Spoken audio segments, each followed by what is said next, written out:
காதலாக இருந்தாலும் கல்யாணமாக இருந்தாலும் கடவுள் நமக்கு எழுதப்பட்ட ஒன்று.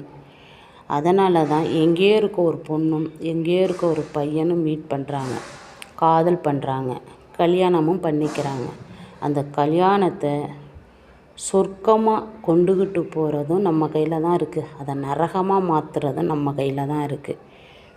முடிஞ்ச அளவுக்கு அதை சொர்க்கமாகவே கொண்டுக்கிட்டு போங்க, நரகமாக கொண்டுக்கிட்டு போயிடாதீங்க.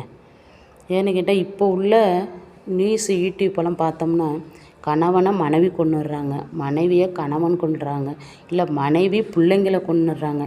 இது எப்போ அதை பார்த்தோம்னா நமக்கே தலையை சுற்றுதுங்க. முடிஞ்ச அளவுக்கு கணவன் மனைவி பிள்ளைங்களோட சந்தோஷமாக இருக்கிறத பாருங்கள். எவ்வளோ காலத்துக்கு வாழ போகிறோம் சொல்லுங்கள்? பிள்ளைங்களுக்காக வாழணும், புருஷனுக்காக வாழணும் லேடிஸு.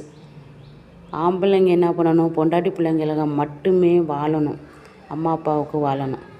அம்மா அப்பாவுக்காக இதை மனசில் வச்சுக்கிட்டு ஒரு பெண் பிள்ளைய துன்புறுத்தாதீங்க. அதே மாதிரி பெண்களும் ஆண்களை துன்புறுத்தாதீங்க. சந்தோஷமாக லைஃப்பை கொண்டு போகிறதுக்கு வழியை பாருங்கள். இது தாங்க என்னோடய அட்வைஸ். பிடிச்சிருந்தால் லைக் பண்ணுங்கள். வாழ்க்கையை நல்லா சந்தோஷமாக நிம்மதியான வாழ்க்கையாக வாழணும்னு முடிவு பண்ணுங்கள். நரகத்துக்கு போகணுன்னு நினைக்காதீங்க, சொர்க்கத்துக்கு போகணுன்னு நினைங்க. இது கடவுளால் தீர்மானிக்கப்பட்டது தான். அந்த காதல் கல்யாணமாக இருந்தாலும் சரி, பார்த்து கல்யாணம் பண்ணுறதா இருந்தாலும் சரி, அதை சொர்க்கத்துக்கு கொண்டு போகிறது உங்கள் கையில் தான் இருக்குது, நரகத்துக்கு கொண்டு போகிறது நம்ம கையில் தான் இருக்குது.